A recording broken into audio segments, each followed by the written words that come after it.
Hello, this is Billy Core from the Carolina Circle Mall Wiki. Today is Tuesday, January the 7th of 2014, and I want to begin this video with a story. Let's go back to December of 1995 yet again. My father had just purchased this Packard Bell Legend 822 CDT you see here. Now, this isn't the exact same one, but you get the picture. And it came pre-installed with Microsoft Windows 95, which this particular 822 is also running. This was very, very interesting for me as a 6-year-old because I had been used to Windows for Workgroups 3.11 on my aunt's Gateway 2000 that she had at the time. And I thought that was the way to go because her computer was first, and I thought it was the most amazing thing ever. And so I requested that my dad go to the Montgomery Ward at Carolina Circle Mall and buy a copy of Windows 3.1 to downgrade our 822 from Windows 95 to Windows 3.1. Now, obviously, I didn't know this at the time. I found this out years later, of course, that you really couldn't do that back then. And I am now glad that my father did not downgrade it to Windows 3.1 because Windows 95 was obviously the way to go, and it became my most favorite thing on earth. Besides, there were a lot of programs I discovered that would not run on Windows 3.1, one of them being Earthworm Jim. So if we had downgraded to Windows 3.1, I never would have experienced Earthworm Jim, and that wound up being my favorite computer game ever. However, part of me still wonders what it would be like to have Windows 3.1 on an 822 Packard Bell. Well, now that I'm 24 years old and smarter and have more knowledge of how computers work, I can now live that dream without harming Windows 95. And if you're thinking that I'm going to be doing a dual boot, well, think again. As you recall, last summer I made an upgrade to this Packard Bell Legend 822 CDT involving a compact flash card adapter, which would convert your IDE channel into a compact flash adapter, so instead of using a physical hard drive, you could just use a simple compact flash card. Well, I was browsing around eBay the other day, and I came across an interesting variant of this particular adapter. It's one that allows you to plug a CF card into the back of the computer into an expansion slot card. And I went on ahead and purchased it along with a second compact flash card that will be home to an install of Windows 3.1. And here is that adapter right here. It just arrived from UPS earlier, about 30 minutes ago. This is a CF flash card to IDE expansion slot adapter.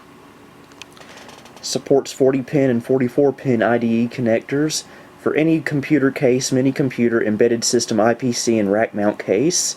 Supports jumper for master and slave setting, and powered by an SP4 connector or 44-pin IDE connector.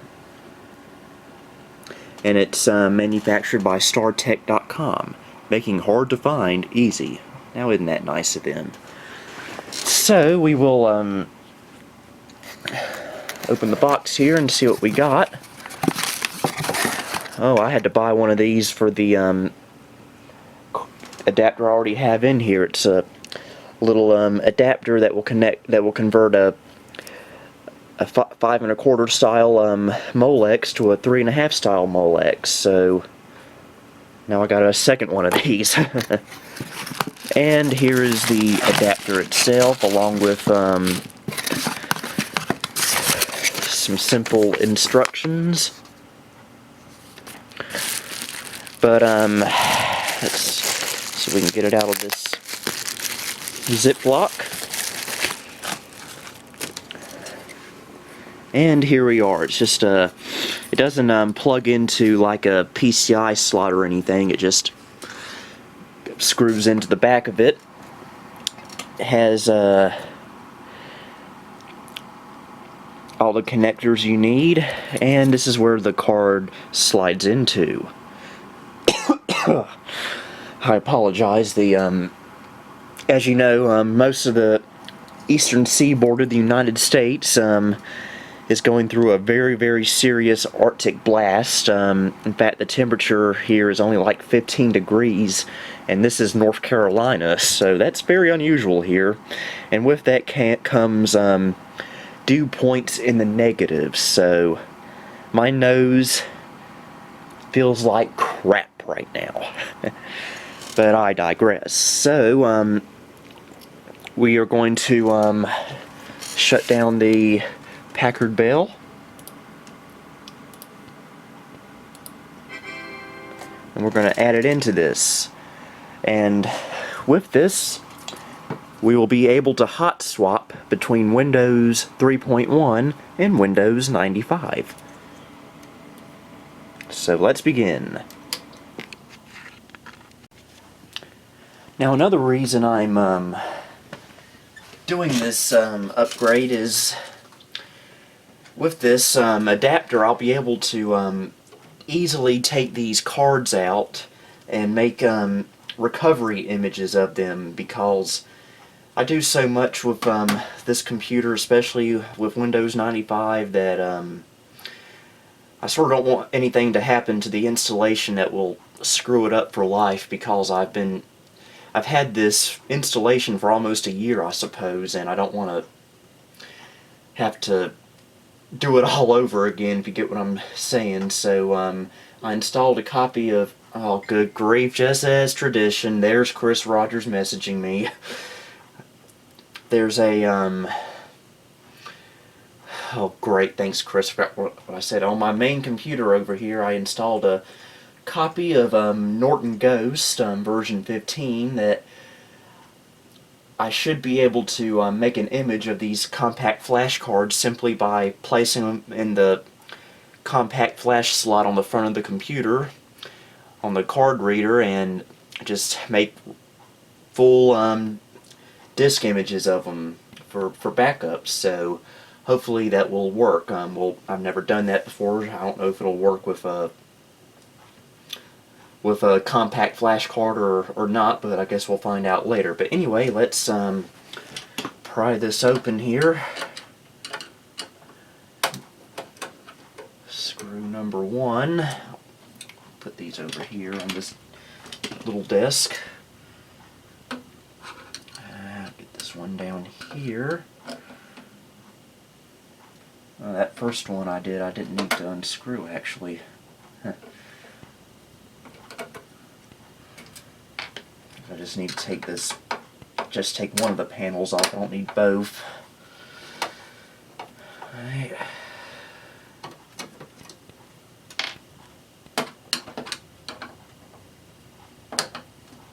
Alright, last one.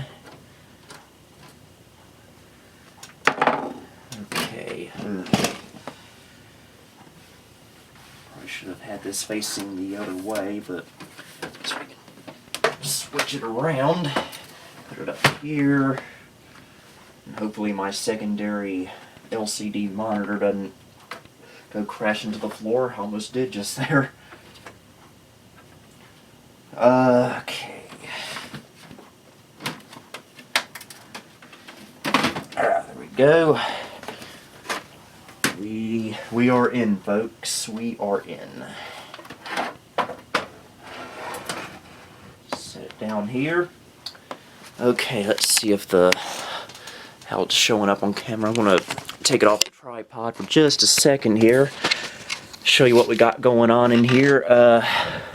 Here is the adapter I'm using right now with the Windows 95 compact flash proudly being displayed in there. And my very, very redneck way of mounting it. That's where the original hard drive caddy went. I just took it out because I obviously didn't need it anymore. So, I guess the first thing I'll do is remove this. I'll save this adapter for future projects because I'm planning on eventually upgrading all of my older computers, the Packard Bells especially, to compact flash. Okay. This is electrical tape, by the way.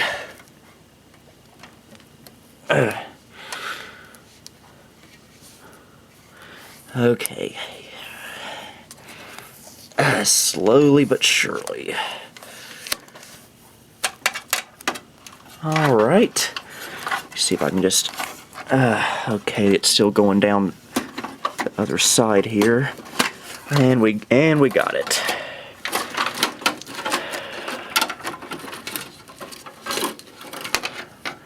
Alright, I'll put the camera back on the tripod.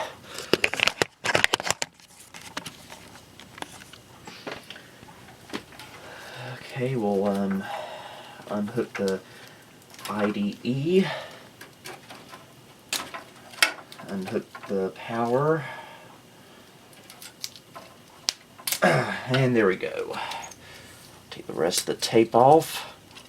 Boy, it's sticky. But that's why we have tape, folks, because it's sticky. And here's the adapter with the card in it. This is the one I'll be using for Windows 95, which I'm not going to make any changes to other than attempt to do a backup of it on my main computer. So we'll just slide it out there. I'll just put this to the side for now. And I'm going to label this like I did the Windows 3.1 card I got. Let's see here.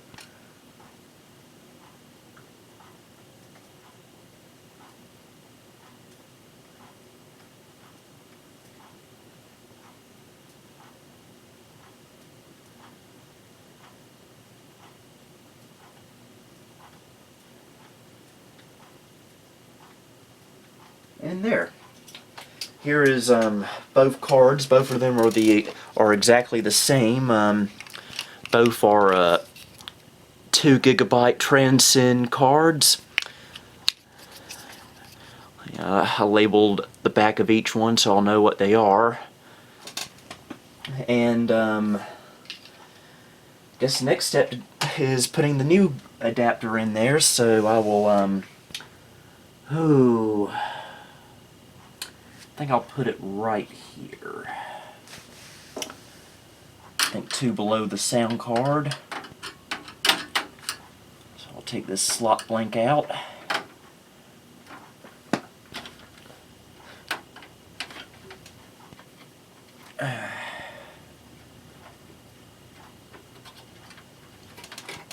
Okay.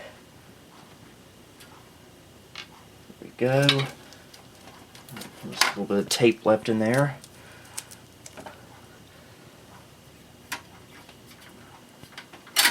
Okay.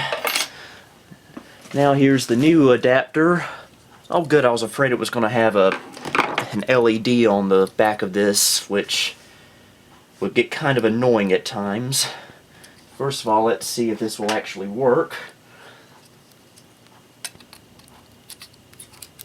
And there we go, it went in. It has a little eject mechanism, apparently. Yep. Voila. So, we'll go ahead and pop this in here.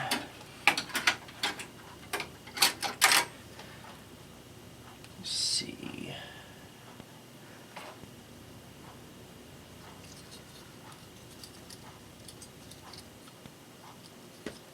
Actually, first I'll plug all the cables into it.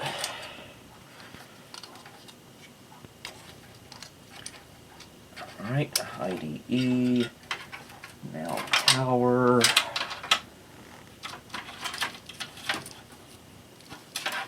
is the smaller one that you mostly see with floppy drives. Alright, there we go. I guess the jumper settings are already in master mode.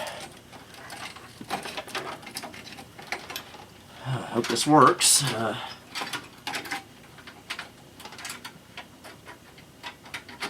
gotta get this lined up just right.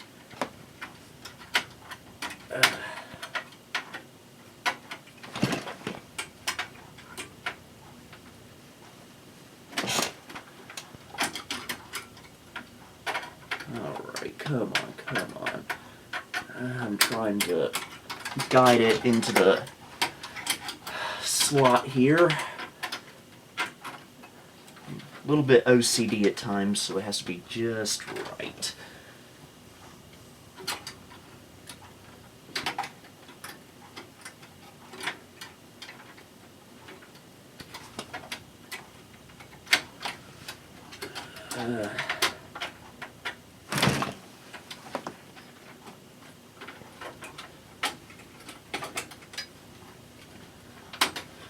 Okay, I think I got it.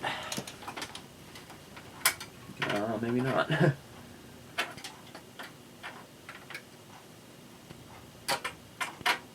Okay.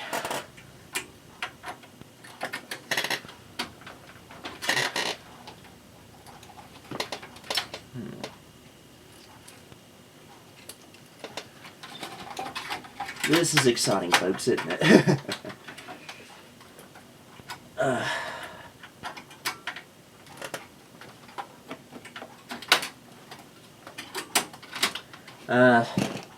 Not gonna worry with it.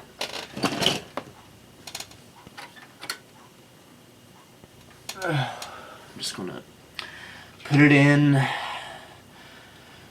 anyway and just hope for the best. Okay, we'll put the screw in here. Just realized I'm blocking the camera. Alright, get it in there just enough so it'll stay. Alright, we'll screw it in here.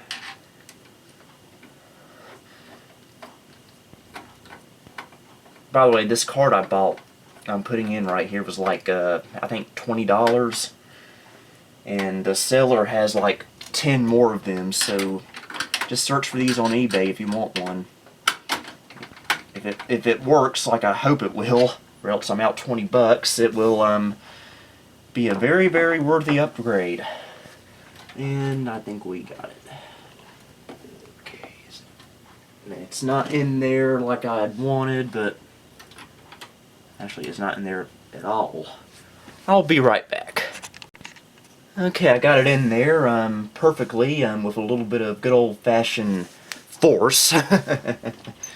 But it's in there nice and tight. It ain't going anywhere. So we'll go ahead and put the panel back on here. We'll close her on up.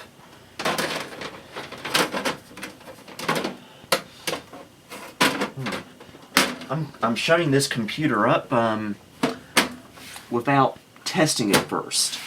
What could go wrong? What could possibly go wrong? Alright, there's my screwdriver. I'll screw everything back in.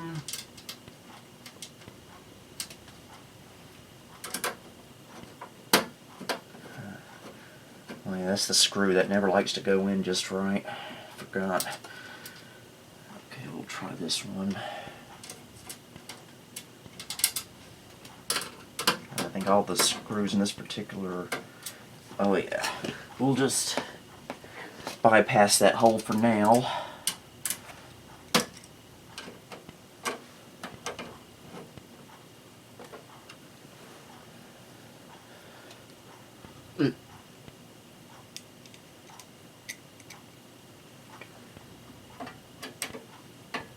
Alright.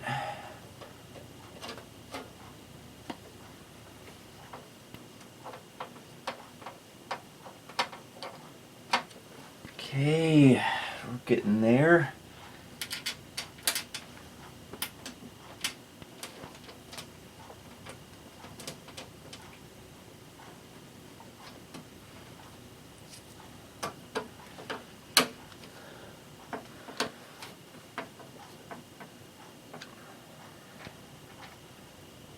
Okay, last screw.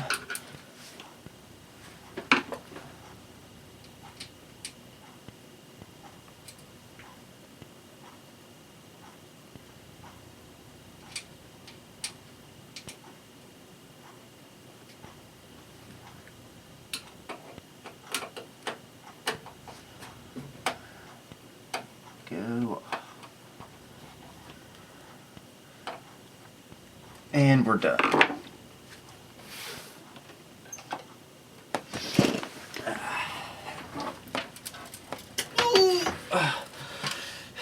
They made computers heavy back then.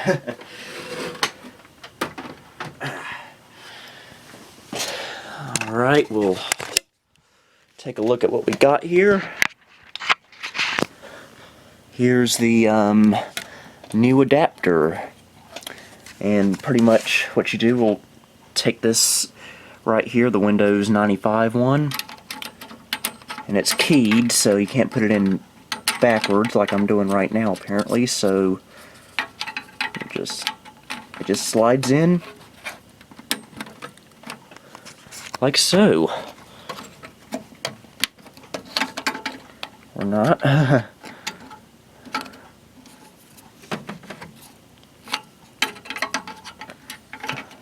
Okay, I guess I was doing it right the whole time. And it will click, and it's in place, ready to go. So, let me hook this computer back up, and we'll see if our upgrade was a success. Alright, we got everything hooked back up. I'm about to turn it on, and we're either going to see a successful upgrade or the most fantastic looking fireworks display this world has ever seen. I hope nothing goes wrong, because I really don't feel like opening this computer back up, but say your prayers, folks. Here we go.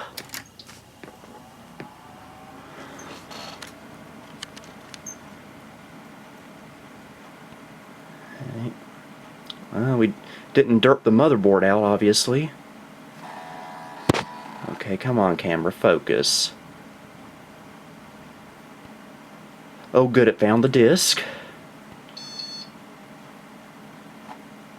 Starting Windows 95. Whew! I was nervous, folks. But it appears that our upgrade was why can't I say successfully today? And bingo, we were successful. To my computer. Everything's happy except these communication port errors and SCSI interface errors, but that's because I have a parallel zip drive installed that's not hooked up to it right now, so it's freaking out about that. But there we go. We made a successful upgrade. So what we need to do now is we need to make a backup of the Windows 95 card that we're using right now, and get the Windows 3.1 card all set up. So we'll be right back in a moment, folks. Okay, here's the Windows 95 card. We'll pop it in. Not sure which one it is. I think this is it. Or not. I had it plugged in here once, so I know it's possible. Must be doing it the wrong way then. Okay, come on. Get in there.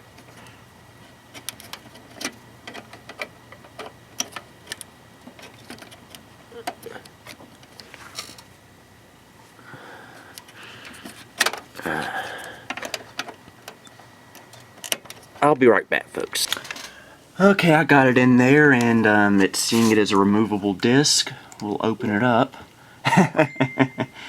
This is so cool. Here is the entire contents of the Legend 822 CDT's hard drive, or I guess you can call it a hard drive. And it's being displayed on none other than good old Windows 7. And we'll pop up Norton Ghost. I've never really used this before. Let's see if we can get this going here. Let's try one-time backup. And oh my goodness, 17 degrees in Greensboro. Ouch. We'll do a one-time backup.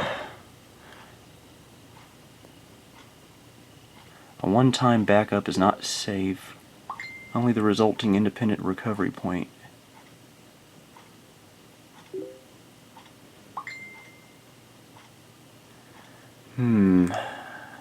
Is that what we want? Define new backup. I guess we'll just do this then.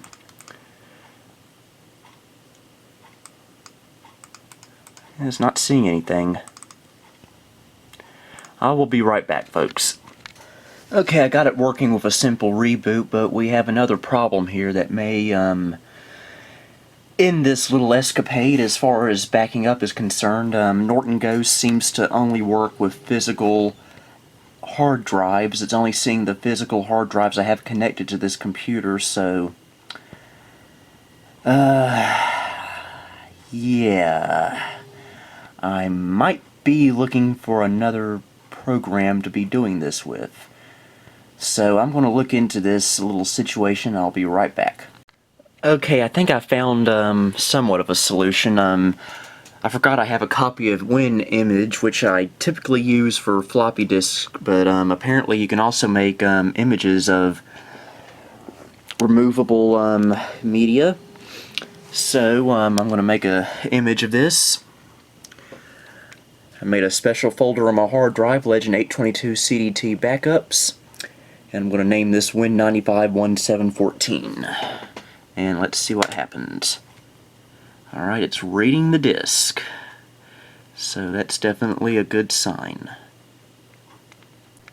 Alright, it's just about done imaging. And, well, there we go, it made an image. So,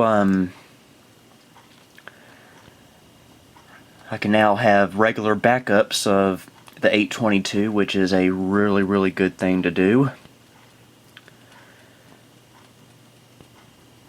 And, I might do the rest of the video with the PC to TV encoder, because I'll be doing the, I'll be setting up the Windows 3.1 CF card for the rest of the videos, so, and once again my camera's battery is on its last leg, so we'll just see what happens from here.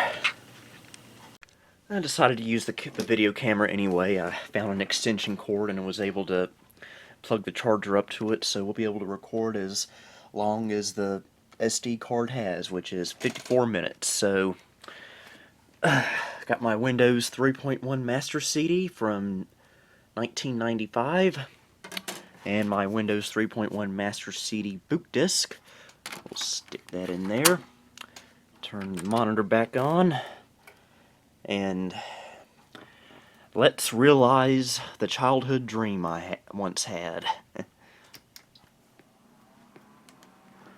And the Windows 3.1 compact flash card is in there.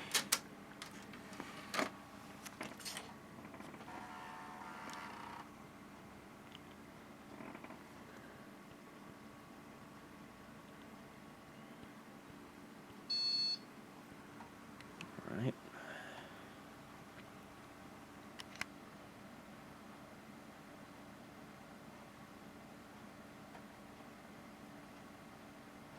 I think I have a format number for the 814 CD, which for Windows 3.1, which will probably work on this since it's a similar computer, so I'll have to dig that up. And speaking of the 814 CD, if you're wondering why I'm not using that as my Windows 3.1 machine anymore, well, just didn't have the room for it. I put it back in storage, so that's one of the reasons why I'm doing this with the 822.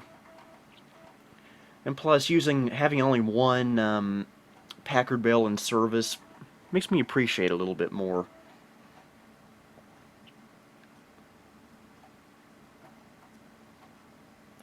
Well, glare from that ceiling fan sure is getting this computer's monitor.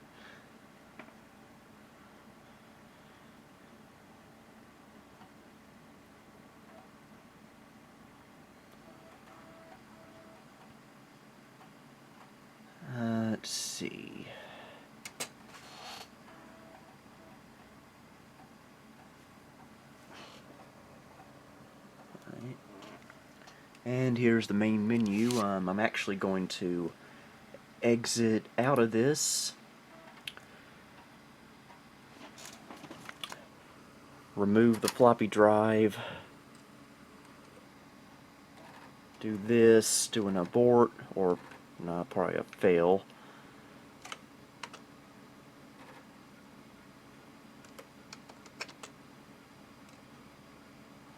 Okay, we'll get this, don't worry.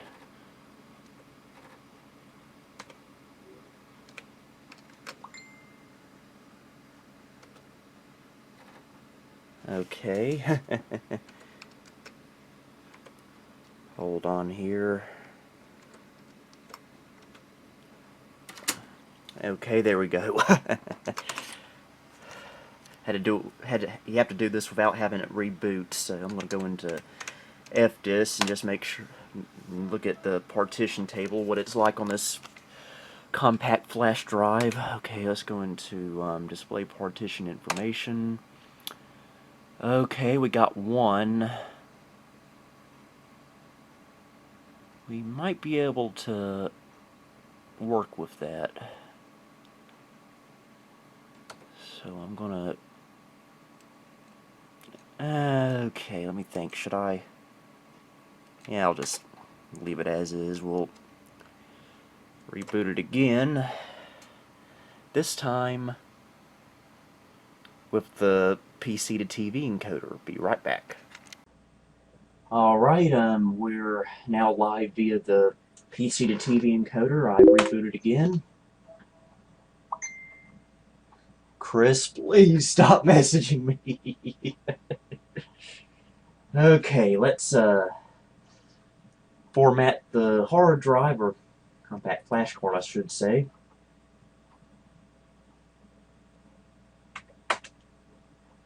Now this may take a bit. I know it's flash storage, but the fact of the matter is that it's still using an IDE channel manufactured in 1995, so it is going to gridlock it a little bit, so it'll probably give it about the same speed as a regular hard drive. So we're not upgrading for speed, we're just upgrading for functionality.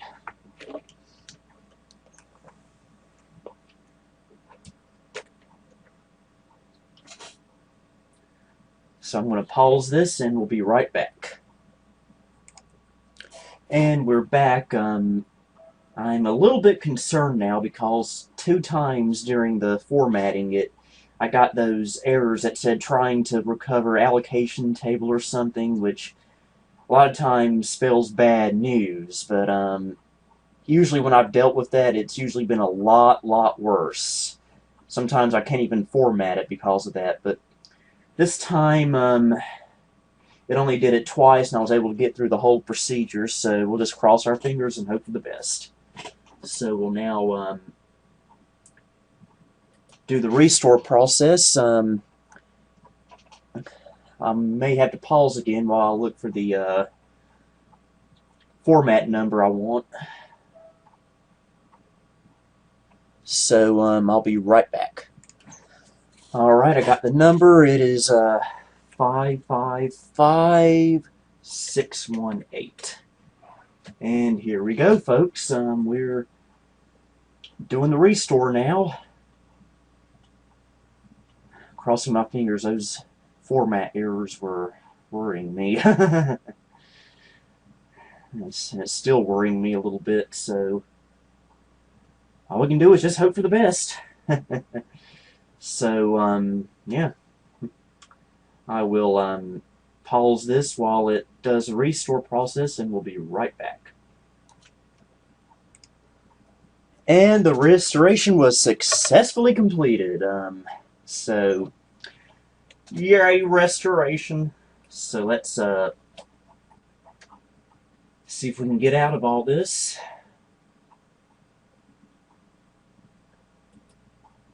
All right.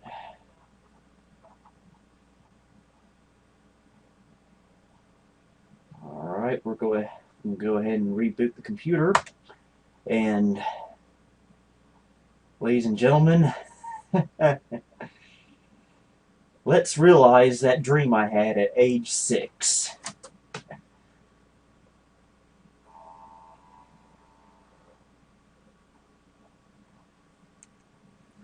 Alright, this is exciting, folks. Starting MS-DOS.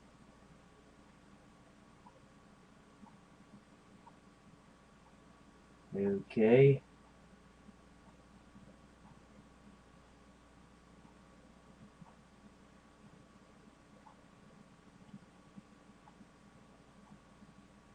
Let's see. It shouldn't be doing this, I don't think.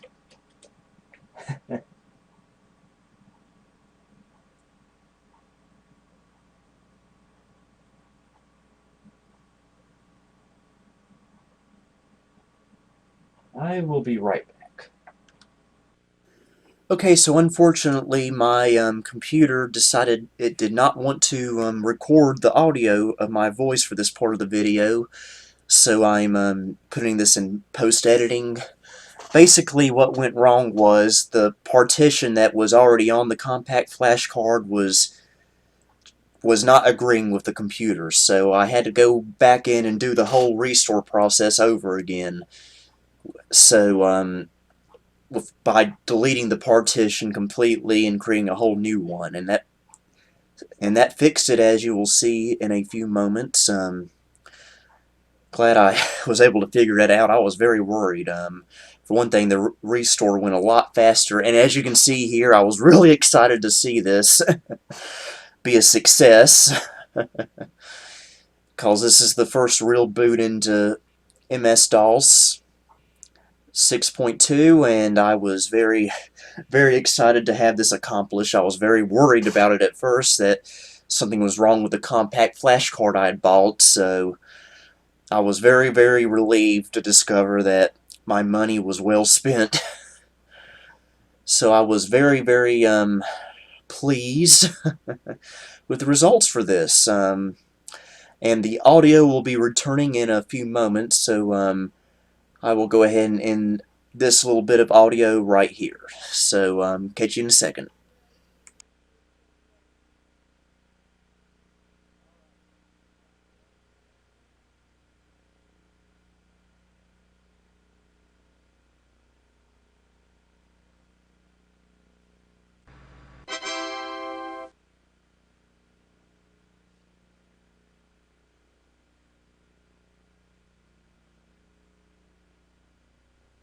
Welcome from Packard Bell. We offer you two computing environments to choose from, Packard Bell's Navigator or Microsoft Windows. You may also begin by taking a quick lesson on using the mouse. I wish I had a mouse lesson joke this time, but oh well. Let's go into Windows, and there we go. Let's see. Format number I used. I wonder if it installed the drivers for the fast media remote. Let's find out. No, but I can fix that. So, yeah. We are good to go, folks. I think what I'm going to do is I'm going to end the video right here. I'll come back in a few minutes after I got a few things installed and set up. So I'll be back in a moment. Okay, I decided to record this process anyway. First thing we need to do is, since the 822 has a non-Packard Bell CD-ROM drive, I put this in myself. Windows, or not really Windows, but DOS is not detecting it. So what we have to do is we need to install the CD-ROM drivers for this. And my good friend Jay Wakefield created a floppy disk for me that will automatically install the CD-ROM drivers. So we'll just put it in there and go into DOS.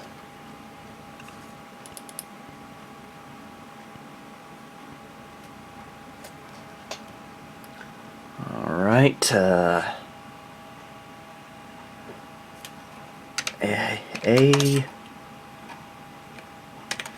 install. Okay, now this disk gives you the option of installing, of also installing the mouse driver, but we already have the mouse driver going, so all I have to do is type in CD-ROM, and it's installing, and it's installed. And now we have to reboot. Okay, it wasn't installed already, but oh well.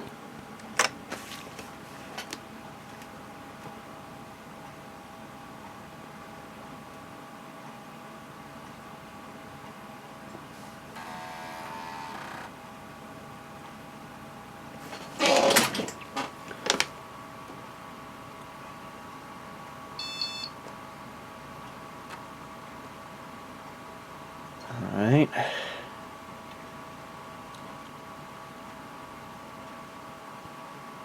And there's the CD-ROM driver loading.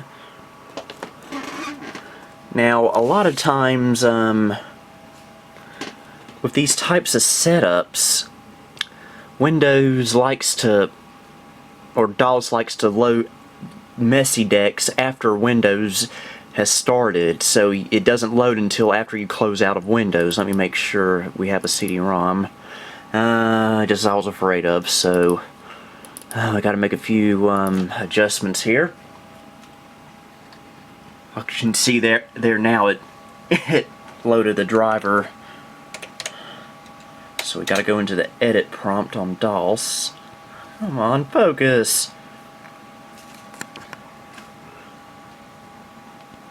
Okay.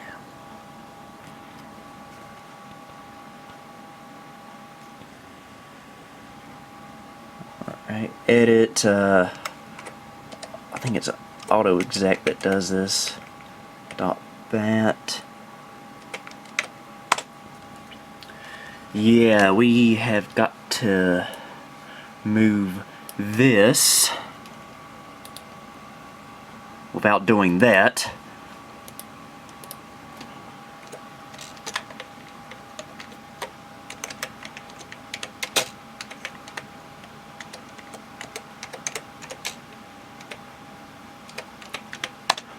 Okay.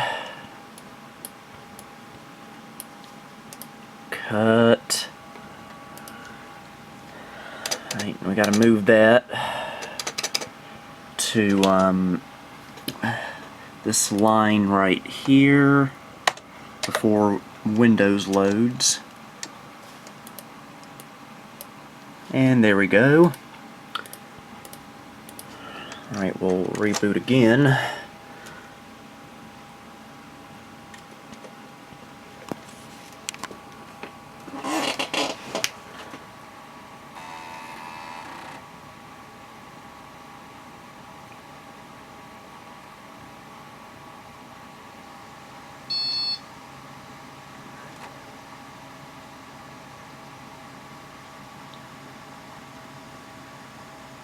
Okay.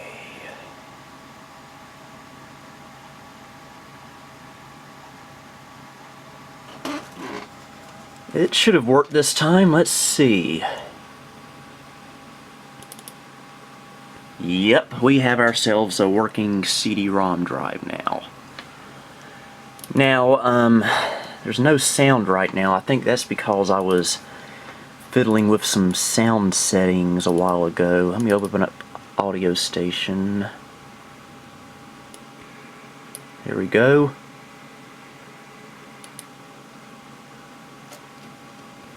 Testing. Okay, I just had to check something there. Okay, there we go. And we have sound now, so next thing we need to do is, since we have a fast media remote, we need to install the software for it. So we'll go into, I already have the master CD in there, we'll go into the install directory, fmedia, setup,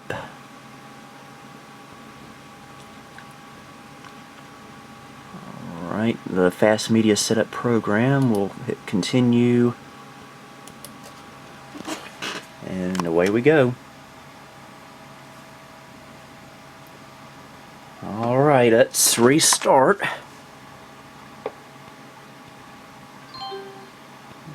There's proof we have sound. Soundproof. Alright, now let's test the remote out. Yay, it works.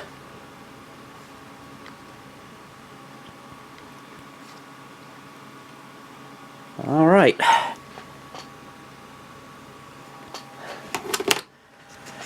And, I think for the most part we are good to go now. I might as well show off installing a couple of programs. I usually do it in order of what's in this CD holder. We'll start off with Putt Putt Joins the Parade.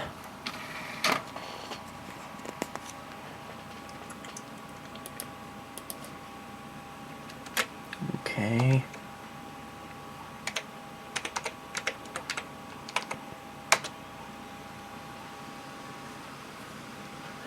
Yeah, it's a little bit different with the Humongous Entertainment games on Windows 3.1x. With Windows 95 and above, you could just put the CD in, auto run would come up, press play, and you're going. But on earlier ones like this, you actually have to install it like any other program.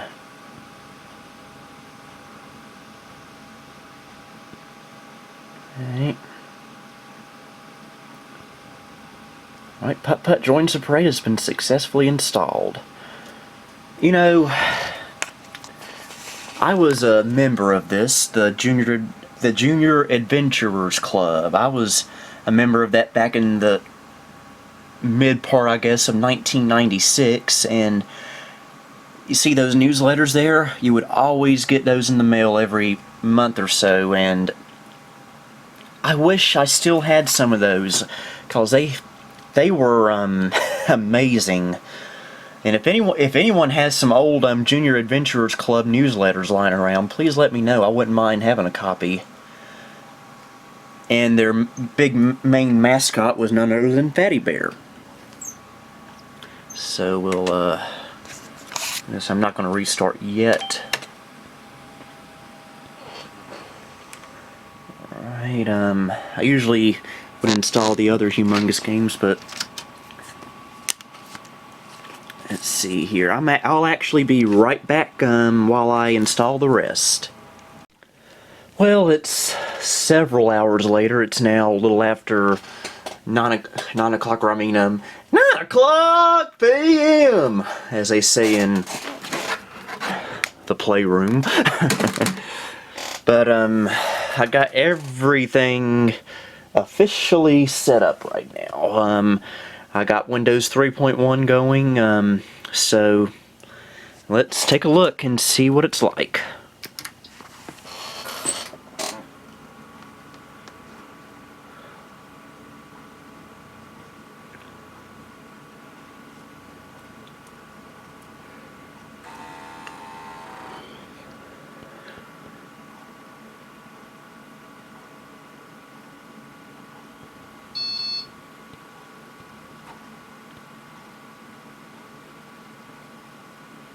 Alright, look at all the stuff loading.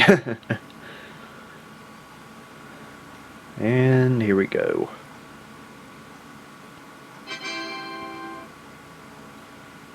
And we are in. Now, one thing you might notice is that some of the icons and a few other things look a little bit different from what you would normally see in Windows 3.1x.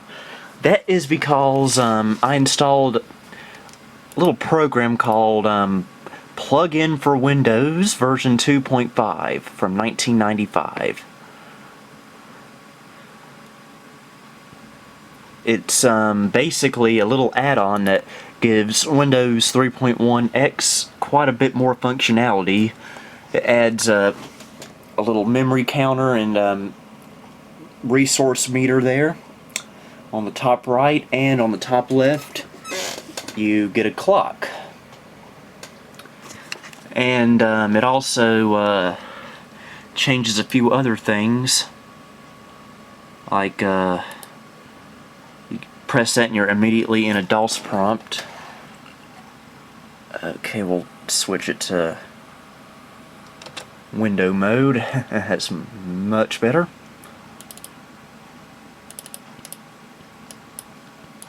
Oh, maybe I gotta do this. There we go.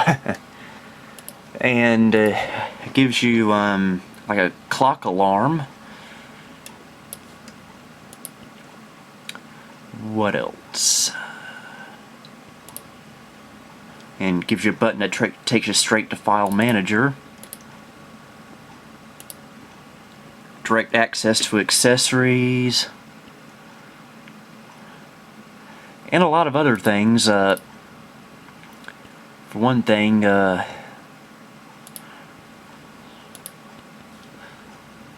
can have the option of having 3D style dialogues, kind of like what Windows 95 has, but it just doesn't look right on here. So I disabled that. And I disabled a few other things. It also defaults with custom cursors, but I disabled that. It just didn't look right.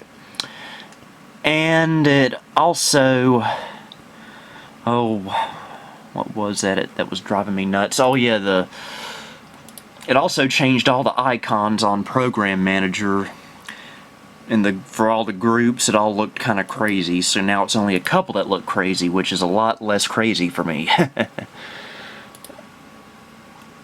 So yeah, I'm very, very pleased with this little program. And I installed all the usual stuff. And this was off of an older master CD for Packard Bell from the 3D Body Navigator 2.0 era. It's a nice little wallpaper that I always really liked, so I moved it on over to this newer computer. Okay, just realized I haven't installed Best of Entertainment Pack yet. Oh, what is wrong with me? Must be sick. What else? Let's go into Navigator. I don't think I've used it yet, really.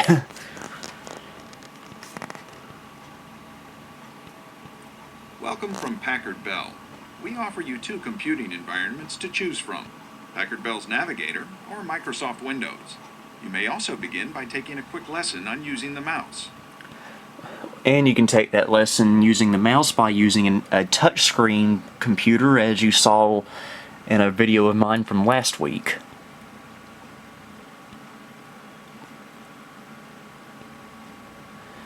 Okay, all the usual attractions here in Navigator. Of course, this is 3.0, the one for Windows for Workgroups, so it's a little bit different in some points, like you can't access the kids corner, or is it kid space, I mean, and workspace from here. You have to do it through Windows. And for whatever reason, they do not add an icon for My First Encyclopedia on here. They do for Spider-Man Cartoon Maker. It's My First Encyclopedia is very well installed on here, so I don't know why I didn't make it to the Navigator software room. Bizarre.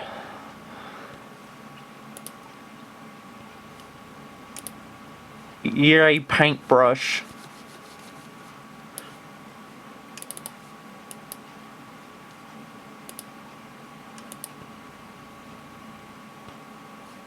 Oh yeah, I need to put the system credentials for this computer on this flash drive, or the compact flash card, I should say. A friend of mine made up a mock-up of system credentials, since I didn't have the original hard drive for this computer, so he made me one for this, so I need to put it on the 3.1 compact flash. Info room. Same old attractions.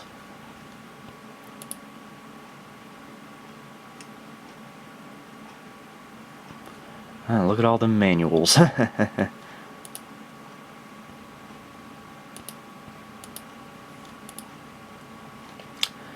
Oh, what else? I guess that's all for Navigator. Let's take a quick look at Workspace. It's a little bit different from the Workspace on Windows 95. It's the same software pack and everything, but Workspace only has the 2D view in Windows 3.1. As you recall, the Windows 95 edition looks a lot like plain old Navigator. It has all the furniture and everything.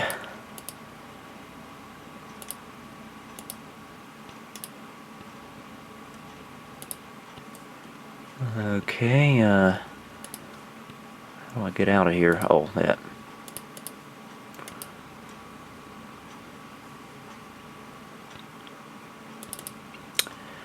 Okay,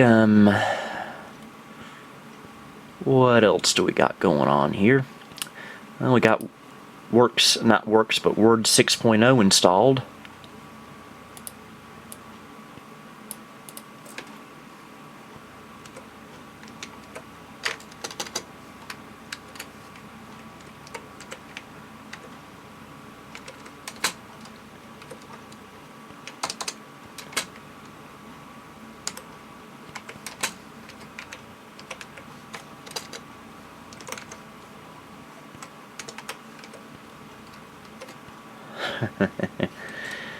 Not much, but I can't really think of anything clever to say right now.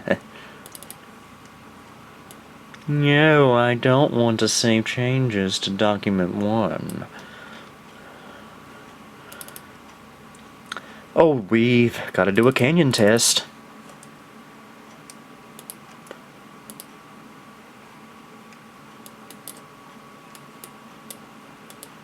It took Media Player a little longer than usual, but we got it.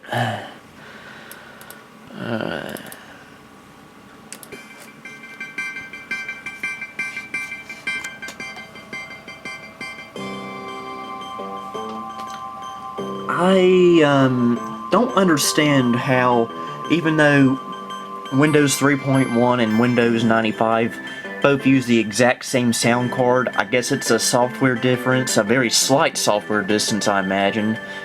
But this, when you use it on Windows 3.1, you get like a software wavetable edition of MIDI, which sounds a little bit different as you hear. But as you've heard on Windows 95, it's just standard good old-fashioned FM synthesis, which I actually kind of prefer. So I wouldn't mind trying to figure out how to put good old-fashioned FM synthesis on Windows 3.1.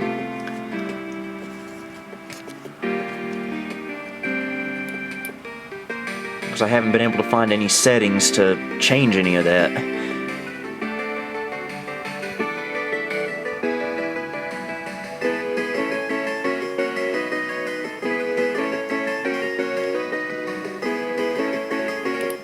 Alright, I got bored. What else should we try? Well, I guess we ought to try a computer game. Let me go pick one out and I'll be right back. We're going to try this game tonight. It's one from my childhood. It's from Play School. They made about 3 games, including this one that I really liked back then. It's Play-Doh Creations. Make wacky creations and see them come to life at the Great Doll Show. Okay. We will pop it in the drive. Okay. That wasn't very brilliant, was it? Right,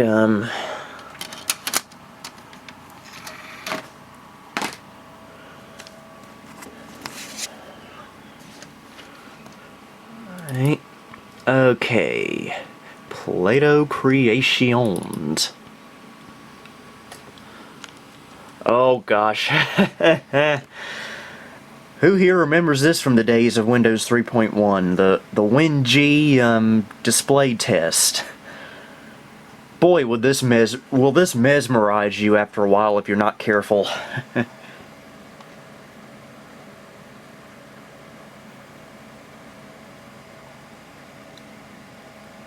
I'll be right back. I'm going to let this test run its course, and I'll be right back. Alright, we're just about done with this test, and in fact we're done now.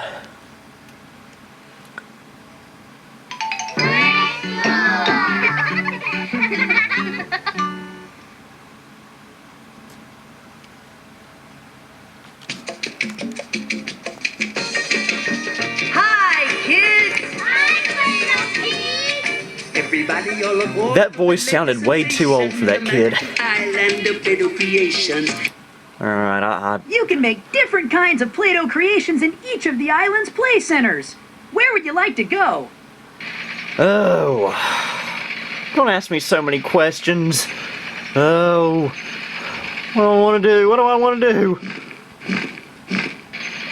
I'll go to the factory. The factory!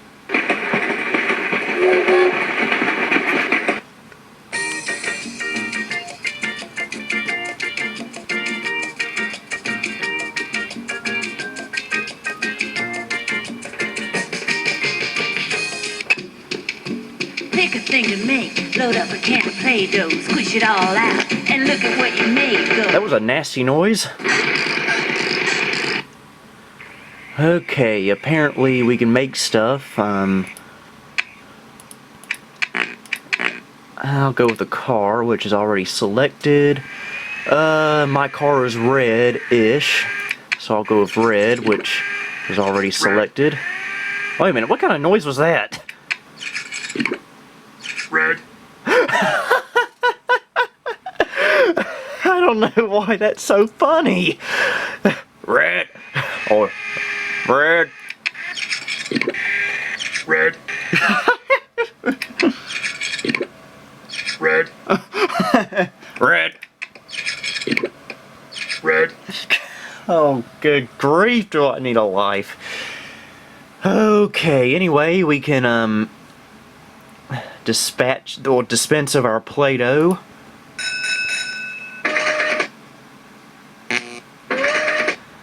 You're a red car. And, what else can we do? That's the trash, Daddy-O. If you don't like something, drop it in here and away it will go. Do e-machines count? I know of a few I'd like to get rid of. Okay, Ew. Ew. That's nasty. Is there anything else we can do? Oh. Cool tools, man. Now you can really work your creation to the max. Okay, we can add a lightning bolt. Oh no, what am I do? What have I done? What's it gonna do? What's it gonna do?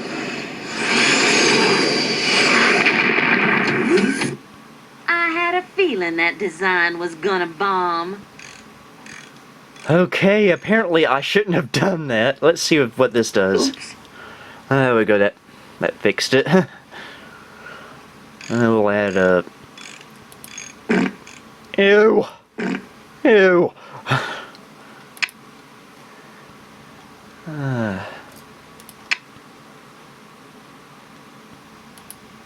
Stamp City, man. Excellent.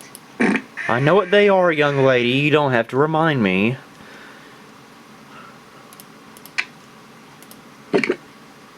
Whoa. That's good enough. We'll go with that.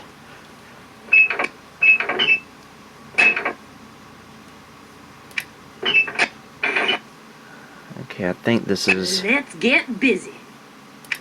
You're always welcome to come back and hang whenever you want. I will, but I don't know if I want to hang. That might be a little painful. Where to next? There's lots more to see and do at the other play centers.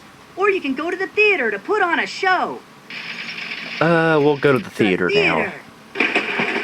Because there's a little thing in this theater that used to always make me laugh my butt off as a kid that I want to show off.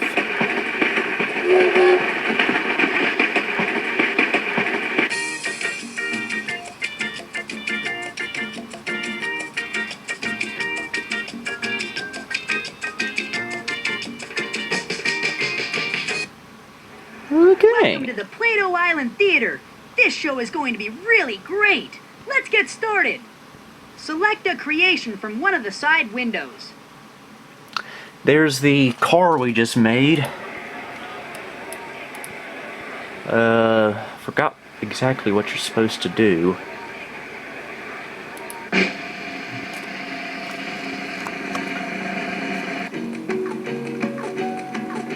Hey man, dig this scene. It's like Dreamsville meets paradise or something in between. Some call it luck, others call it plan. All I know is I'm the #1 fan. So check out the action of our main attraction, exclusively presented for your applause reaction. Like, hey wow man, oak manufactured with solid molding and thinking fractured. Could this be luck? Could this be planned? All I know is I'm the #1 fan. What? I don't know why they're cheering for that. Maybe it would have been better if she spoke actual English, but anyway, this is the part I wanted to show, the part that made me laugh out loud as a child. When you click on this guy with the TV camera. Better check the battery! Seems to have plenty of zip. It's still funny 18 years later. Better check the battery! Seems to have plenty of zip. You know what, sir? I think it's time that we check the battery. Better check the battery! Seems to have plenty of zip. Okay, let's get out of here. Thanks for helping to put on the best Great Dough show ever. Come back soon. Wow, you must not have too many shows. That was the greatest one ever. If not, I hate to see the other What to shows. do next? Are you sure you want to quit? Yes. Why else would I have clicked it? Because it looked Okay. pretty. Come back soon. Okay. One more thing.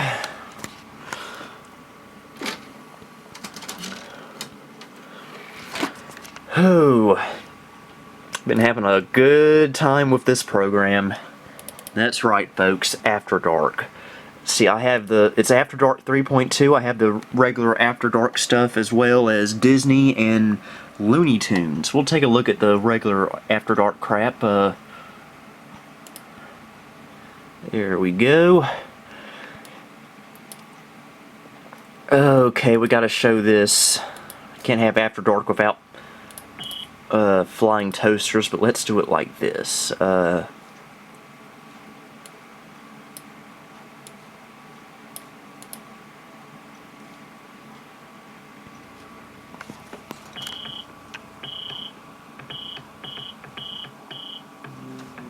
There are toasters there. There we go.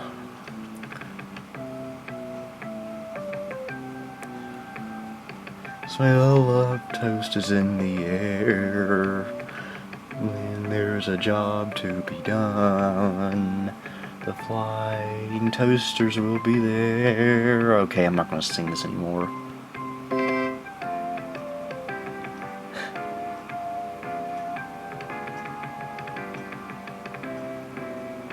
This is what put After Dark on the map, actually, were these flying toasters.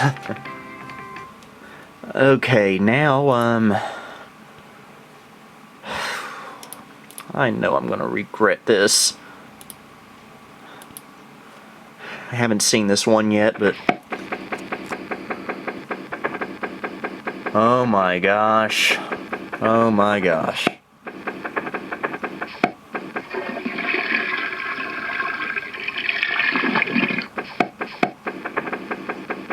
What have we come to, folks? when my YouTube channel has to rely on fat men riding on giant flying toilets to entertain everyone.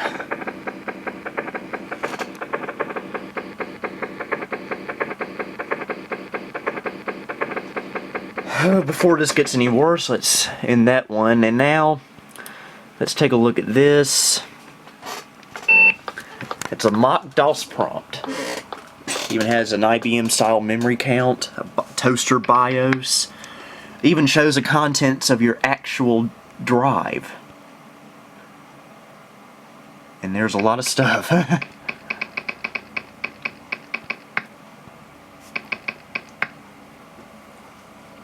And it is very well post-2000 compatible, as you can see.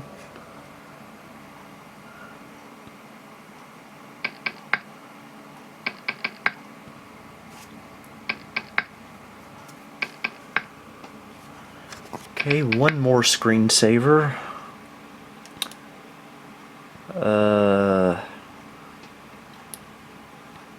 One that, when I first played this a while ago, I couldn't stop laughing at it because it was so silly. Okay, it's called Rat Race.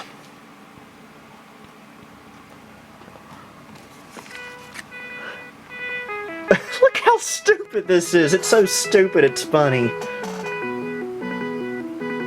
I love this.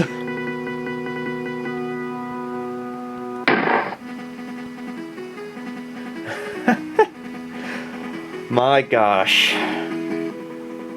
They thought of everything back then.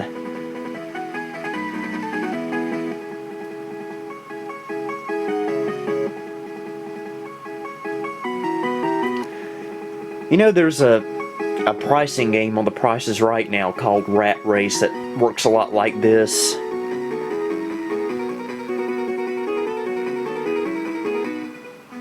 We got Mr. Wuggums, Flea Biscuit, and Tall Tale. And Flea Biscuit wins! Oh, God.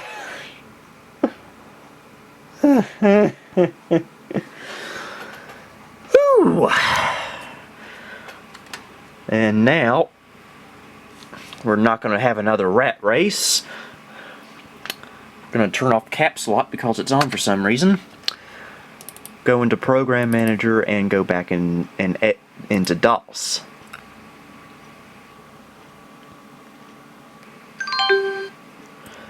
And I was able to transfer all of my major DOS games onto here. Come on, focus. And I'm going to show one I don't know if I've ever really shown on camera before.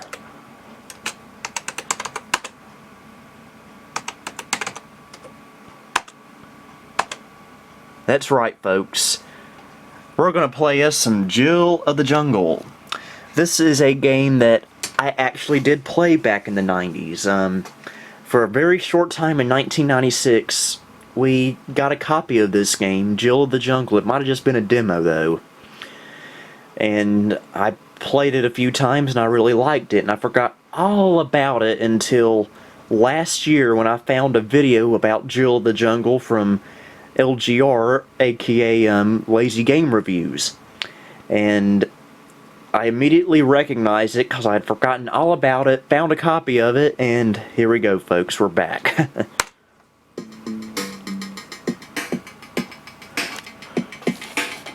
Let me get my joystick.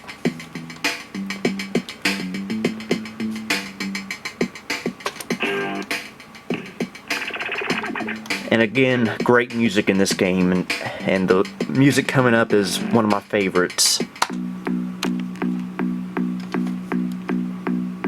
Basically, it's just a good old-fashioned platformer. One of the best kind of games you could ever play.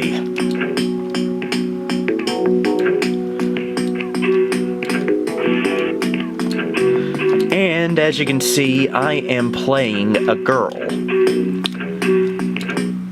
But this isn't too bad, folks.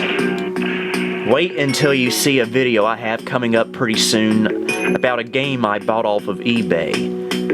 This is going to be a game review that you will never forget. It was shipped yesterday. It's coming from Ohio.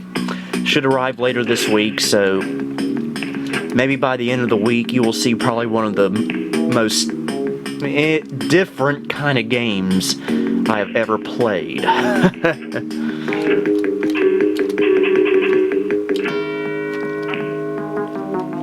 And yes, I do have to play a girl in that game, and it's gonna be very, very awkward for me, as you can probably imagine. Even more so than in this game. In fact, sometimes I even forget I'm playing a girl in this game.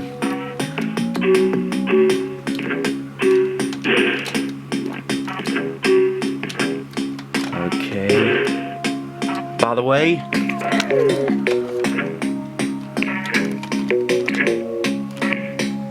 bird.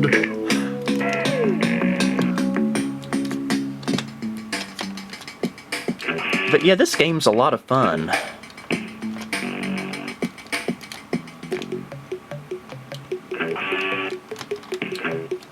And this might be a really, really long video, I just now realized.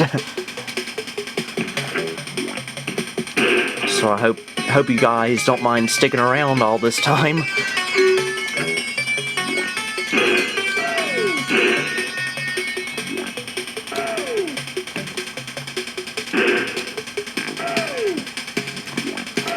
If you don't mind, I'm going to put some cheats on here, because I sort of want to get through this level really quick to show you guys something.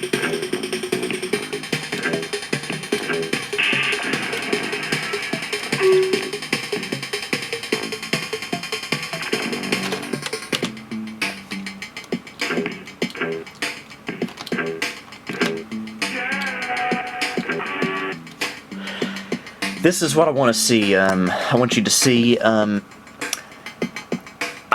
said this before, I'll say it again.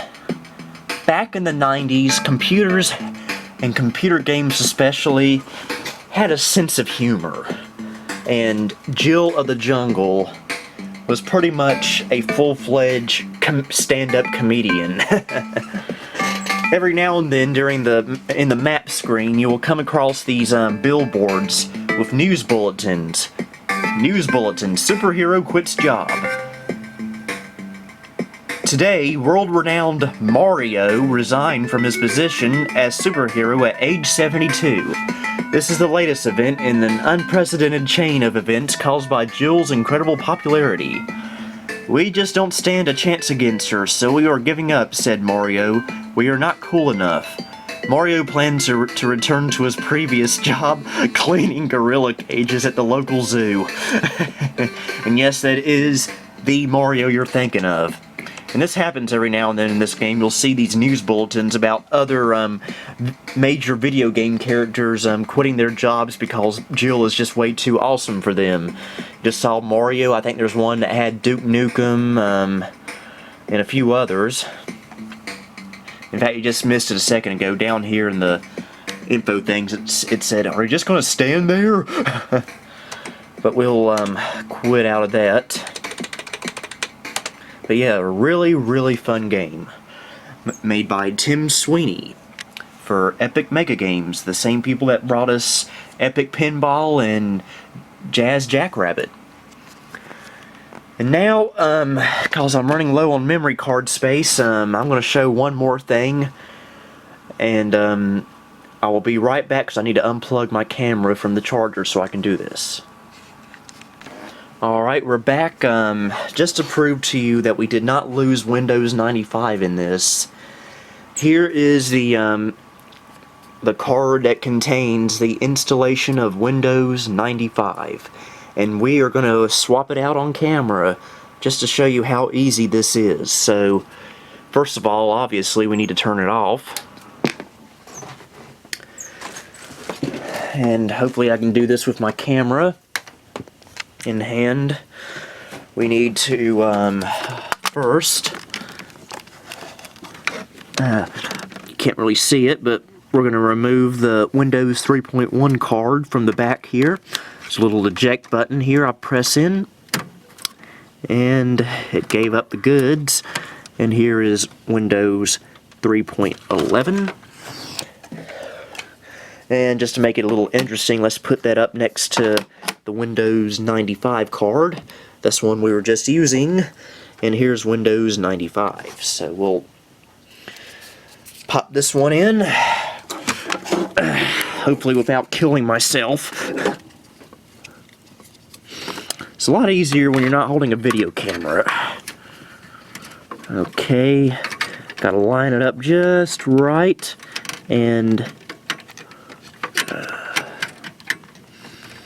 it slides on in without any fuss or hassle. Okay, I need to tape this Vast Media Remote infrared receiver back on there. My tape's worn out, but here we go, going back into good old Windows 95 that this computer is oh so familiar with.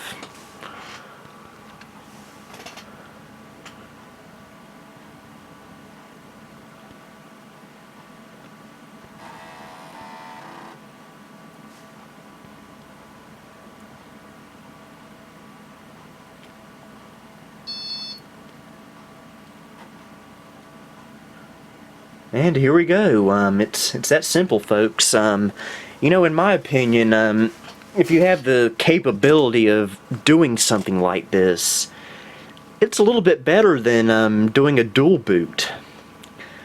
It's just, I know with dual boots, sometimes your drive letters get all messy, and of course you lose some of the originality when you have to boot into like System Commander or something to select which operating system you want, and it saves on hard disk space too, so it's a lot more better in this way in my opinion.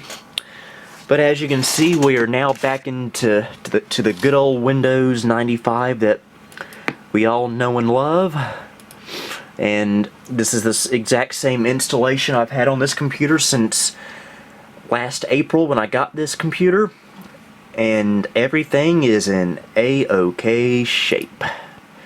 So we will go ahead and shut it back down and call this a video. I say this was a very, very successful little upgrade. I am really excited about it, and I think it's going to make life a little bit easier on me. So for now, this is Billy Core signing off.